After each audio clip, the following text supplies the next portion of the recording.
America రాజకీయ నాయకులు India రాజకీయ నాయకుల నుంచి చాలా పాఠాలు నేర్చుకున్నట్లుంది.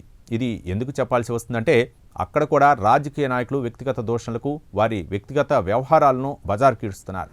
తాజాగా వాషింగ్టన్లో జరిగిన జాయింట్ సెషన్లో అమెరికా ప్రెసిడెంట్ డొనాల్డ్ ట్రంప్కు మిన్నోసోటా నుంచి అమెరికా హౌస్ ఆఫ్ రిప్రజెంటేటివ్ ఇల్హానా ఒమర్కు మధ్య మాటల యుద్ధం జరిగింది. ఒకరినొకరు దూషించుకున్నారు. దీనిపై అమెరికా మీడియాలో పెను దుమారం రేగింది.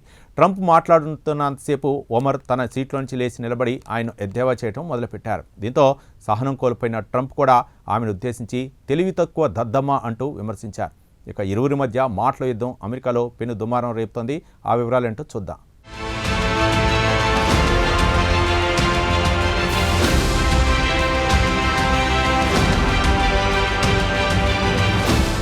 అమెరికా రాజకీయ నాయకులు మన ఇండియా రాజకీయ నాయకుల నుంచి పాఠాలు నేర్చుకున్నట్లున్నారు. సేమ్ టు సేమ్ ఒకరినొకరు కించపరుచుకోవడం, వ్యక్తిగత దూషణలకు దిగడం జరుగుతోంది. ఇక అమెరికాలో ప్రతి ఏడాది కొత్త సంవత్సరం ప్రారంభంలో జనవరి లేదా ఫిబ్రవరిలో జాయింట్ సెషన్ జరుగుతోంది. దీనికి అమెరికా చట్టసభల ప్రతినిధులు హాజరవుతారు. దాన్ని the state of the union address లేదా SOTU అంటారు. అయితే కొన్ని శతాబ్దాల కాలంగా వస్తోంది ఈ సంప్రదాయం. ఈ జాయింట్ సెషన్లో ప్రెసిడెంట్ సాధారణంగా దేశ బడ్జెట్, దేశ ఆర్థిక వ్యవస్థ, సాధించిన పురోగతి గురించి మాట్లాడుతుంటారు. ఇక ప్రెసిడెంట్ తన భవిష్యత్తు కార్యక్రమాల గురించి, తన ప్రియారిటీలేంటో జాయింట్ సెషన్లో సభ్యులకు వివరించి చెబుతారు.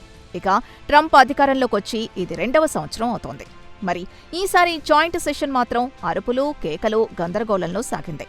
ఇక ట్రంప్ లేచి ప్రసంగం ప్రారంభించగానే మిన్నోసోటాకు చెందిన house of representative Ilhan Omar, ఆమె డెమోక్రటిక్ పార్టీకి చెందినవారు, లేచి ఆయన ప్రసంగానికి అడ్డు తగిలారు. అయితే ఇరువురు ఒకరిపై ఒకరు విమర్శలు గుప్పించారు, వ్యక్తిగత దూషణలకు దిగారు. అయితే వీరిద్దరి మధ్య గత కొంతకాలంలో విమర్శలు, ప్రతివిమర్శలు కొనసాగుతున్నాయి. సోమాలియా నుంచి వలస వచ్చిన ఒమర్ను ఉద్దేశించి ట్రంప్ పలుమార్లు అవమానకరంగా మాట్లాడారు. ఆమె అమెరికాలో పౌరసత్వం దక్కించుకోవడానికి తన సోదరుణ్ణి పెళ్లి చేసుకుందని ఆరోపించారు. సోమాలియా నుంచి వచ్చిన వారిని కించపరుస్తూ మాట్లాడారు.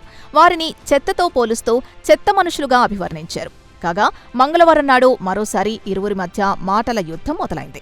ఇల్హాన్ ఒమర్ని ఉద్దేశించి తెలివి తక్కువ దద్దమ్మ అంటూ ట్రంప్ తన సోషల్ మీడియాలో పోస్ట్ పెట్టారు.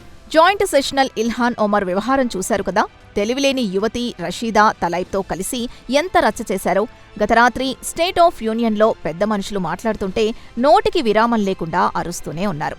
అత్యంత కీలకమైన బ్యూటిఫుల్ ఈవెంట్ని ఈ పిచ్చివారు, మానసిక స్థితి సరిగా లేనివారు ఎలా అడ్డుకున్నారో చూశారుగా అంటూ మండిపడ్డారు. ఇలా వ్యవహరిస్తున్న వారిని ఏమనాలి? వారు మోసగాళ్లు, అవినీతిపరులైన రాజకీయ నాయకులు. మన దేశానికి వీరు అవసరమా? వారు ఎక్కడ్నుంచొచ్చారో అక్కడికి వీలైనంత త్వరగా పంపించేయాలని ట్రంప్ తన పోస్ట్లో పేర్కొన్నారు. అమెరికాను ధ్వంసం చేయడానికి వారు ఇక్కడికొచ్చారు. వారు దేశానికి ఎలాంటి మేలు చేయకపోగా అమెరికాను మరింత ధ్వంసం చేస్తారని మండిపడ్డారు. వీరిని రాబర్ట్ డి నీరోతో కలిసి పడవలో ఎక్కించి దేశం నుంచి తరిమేయాలని ధ్వజమెత్తారు. రాబర్ట్ డి నీరో గురించి అందరికీ తెలిసే ఉంటుంది. ఆయన హాలీవుడ్ ప్రఖ్యాత నటుడు. అతడొక మానసిక రోగి. మతిమరుపుతో పిచ్చెక్కినట్లు వ్యవహరిస్తున్నాడు. తన అంచనా ప్రకారం అతడు కూడా తెలివి తక్కువ వాడని మండిపడ్డారు.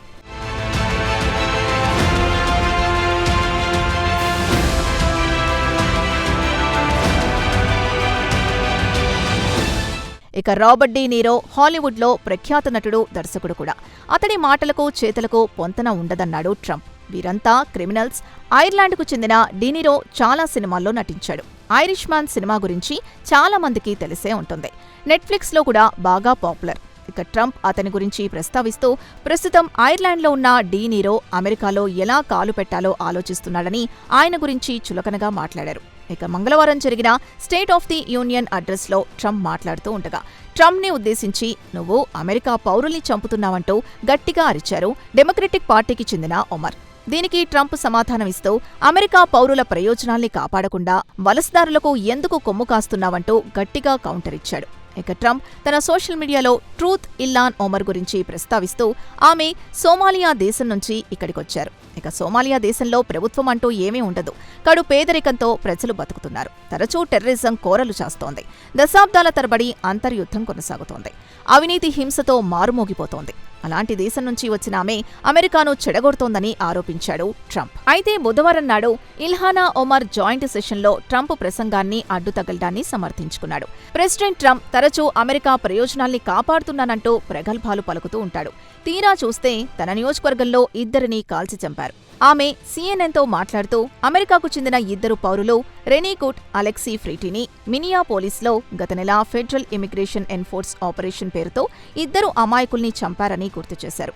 అయితే గతంలో బైడెన్ ప్రెసిడెంట్గా ఉన్నప్పుడు ఇలానే జాయింట్ సెషన్లో ప్రసంగిస్తున్నప్పుడు రిపబ్లికన్లు ఆయన ప్రసంగాన్ని అడుగడుగునా అడ్డుకున్నారని గుర్తు చేశారు. ట్రంప్ ప్రసంగాన్ని తాను అడ్డుకున్నందుకు తానేమీ చింతించడం లేదన్నారు. ఒకవైపు అమెరికా ప్రజల్ని చంపుతున్నావంటూ ట్రంప్ని ఉద్దేశించి ఒమర్ గట్టిగా అరవడం, మరోవైపు ట్రంప్ కూడా ఆమెకు గట్టిగా కౌంటర్ ఇస్తూ వార్ ఆన్ ఫ్రాడ్ అంటూ ప్రకటించారు. మిన్నోసోటా రాష్ట్రంలో ప్రభుత్వం సంక్షేమ పథకాల్ని సొమాలియాకు చెందిన కమ్యూనిటీ మొత్తం మోసపూరితంగా దోచుకుంటోందని మండిపడ్డారు.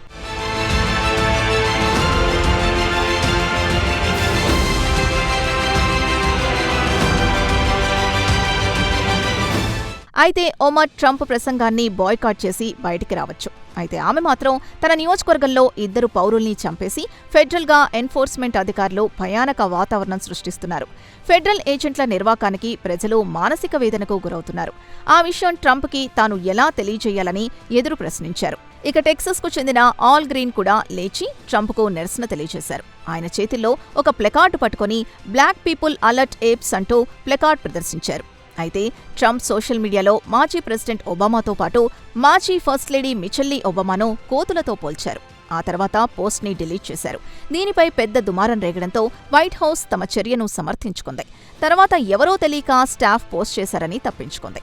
ట్రంప్ తర్వాత వీడియో పోస్ట్ చేయడం తప్పేనని అంగీకరించారు. కానీ క్షమాపణ మాత్రం కోరకపోవడం విశేషం. దేశంలో నల్లజాతి వారిని చులకనగా చూస్తున్నారని ఒమర్ ఆగ్రహం వ్యక్తం చేశారు.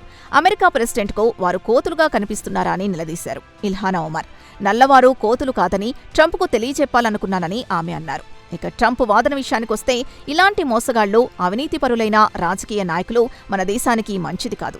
వారు ఎక్కడ్నుంచొచ్చారో వారిని ఆ దేశానికి ఎంత వీలైతే అంత తొందరగా పంపించాలని ట్రూత్లో ప్రస్తావించారు. వీరు అమెరికాను ధ్వంసం చేయడం తప్ప ప్రజలకు వారి వల్ల ఏమాత్రం ప్రయోజనం ఉండదన్నారు ట్రంప్. ఇక ట్రంప్ జాయింట్ సెషన్లో ప్రసంగిస్తున్నంతసేపు డెమోక్రాట్లు నిరసన తెలియజేస్తూనే ఉన్నారు. కాలిఫోర్నియాకు చెందిన డెమోక్రటిక్ పార్టీ ప్రతినిధి నోర్మా టోర్రిస్ ఒకవైపు నికోల్ గుడ్, మరోవైపున ప్రిటీ ఫోటోలను చూపిస్తూ ట్రంప్ ప్రసంగాన్ని దృష్టి మరల్చడానికి యత్నించారు. ట్రంప్ ప్రసంగిస్తుండగా పలువురు డెమోక్రాట్లు వాకౌట్ చేశారు. వారిలో చాలా మంది సోషల్ మీడియాలో పోస్టు పెడుతూ ఇక గంటల కొద్దీ ట్రంప్ అబద్ధాలు వల్లెవేస్తుంటే భరించలేకనే హౌస్ నుంచి బయటకొచ్చామని చెప్పుకొచ్చారు. మొత్తానికి జాయింట్ సెషన్ మాత్రం రసాభాసగా, ఆత్మస్తుతి పరనిందగా మారిపోయింది.